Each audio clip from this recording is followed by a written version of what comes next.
अधिक काय म्हणजे कशा पद्धतीचं राज्य सरकार एकाकडे काही काँग्रेसची मंडळी असं म्हणतंय की बाबा भारतीय जनता पार्टी काहीतरी कायदा आणि संविधान पाळत नाही, तर इथली काही काँग्रेसची मंडळी संविधान न पाळणाऱ्याच्या सोबत राहून पुन्हा कायदा तोडण्याची भाषा बोलत असेल तर तुम्ही और उसमें फरक क्या रहा? म्हणजे तुमचं आहे ते बरोबर आहे आणि दुसऱ्याचं आहे ते खोटं आहे असं म्हणण्याचं कोण उघडायला तुम्ही तयार आहे? हे सरळ प्रॅक्टिस आहे, सरळ प्रॅक्टिस दबाव तंत्राची आहे, सूट घेण्याची आहे आणि बच्चू कडूला बदनाम करण्याची आहे। काय होतंय मी कालच सांगितलं होतं का नेता मरने से नहीं मरता और जल जाने से भी मरता नहीं, उसके बदला में से ज्यादा मरता। आणि भाजपा ही जाणीवपूर्वक काही लोक जाणीवपूर्वक आम्हाला बदनाम करण्याचा प्रयत्न बँक खात्यात आहे। 49-60 कोटीवर आपण नफ्यात आहे, तरी 20% 20 कोटीचा परतावा याचा आहे। म्हणजे आपण भविष्यात पहिल्यांदा 90 कोटीवर नफ्यात जाणारी बँक ही पहिल्यांदा हे चित्र या बँकेत पाहायला भेटतं। त्याच्यातही आम्ही कर्मचाऱ्याचे पगार वाढले 6 कोटी रुपये याच आमच्या जेव्हा खात्यात दिसत होते तेव्हा त्यावेळेस आम्ही 12 का 13 20 वर्षापासून या कर्मचाऱ्याचे पगार वाढले नव्हते।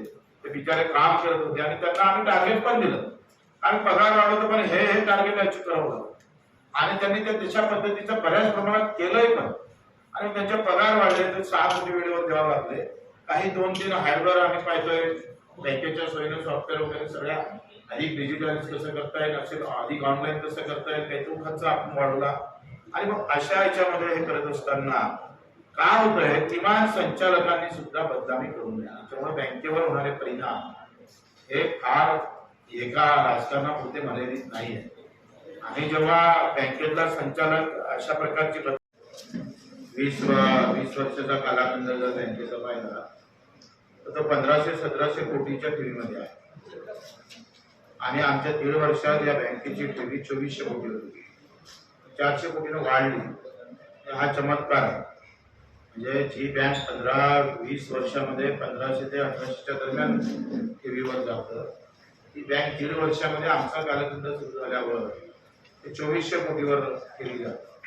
म्हणजे 400-450 कोटीनं आपण बँक मोठी केलेली आहे, त्याच्यामुळे कर्ज वितरण अधिक जास्त झालं आणि भाग भांडवलामध्ये सुद्धा आपण किमान 10-15-20 कोटीनं आपण वाढलेला आहोत। आणि अनेक योजना म्हणजे राज्यातली पहिली बँक आहे जी नाबार्डने जोडल्या गेली।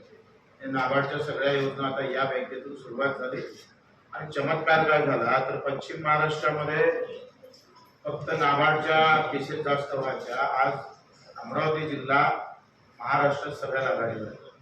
म्हणजे मग तुम्ही बकरी पालन असेल किंवा कुक्कुटपालन असेल किंवा चाऱ्याच्या योजना असेल 50% सबसिडी वाटे ही नाबार्डची एकमात्र चांगली योजना आहे, तर ती 50% सबसिडीवर घेणारी आहे। राष्ट्रीयकृत बँकला आपण देत नाही आणि आपल्या बँकेनं आतापर्यंत 25 ते 30 लोकांना म्हणजे राज्यात सगळ्यात मोठा आकडा आपण ओलांडलेला आहे। तुम्ही आम्ही नेहमी पश्चिम महाराष्ट्राचं गुणगाव गावत होतोय, पण आमच्या या बँकेनं आता त्या पश्चिम महाराष्ट्राने मागं टाकलं हे तेवढं बरोबर आहे। शैक्षणिक लोन शेतकऱ्याच्या मुलांना आपण सुरू केलं, म्हणजे हा एक चांगला पुढाकार आपण याच्यामध्ये घेतलेला आहे। ज्यावेळेस 60%चा परतावा आल्याशिवाय कर्ज वाटू नका असं जेव्हा सरकारचं धोरण होतं, 6% माफ व्याजीची योजना आहे, तेव्हा याच बँकेनं पुढाकार घेतला आणि महाराष्ट्राचा प्रश्न या बँकेच्या व्याजपीठावरून आपण सोडला। ही फार मोठी जमेची बाजू आणि जर आपण जर एक काळ जर पाहिला एक पदामध्ये आहे आणि त्याच्यामुळे पदावरून आमदारकी गेला म्हणजे बच्चू कडू थांबून जाईल, अध्यक्षपद गेलं म्हणजे बच्चू कडू थांबला असतो, तर त्या सगळ्या लोकांना आम्ही सांगू इच्छित आहोत का बच्चू कडूचं मरण पदात नाही।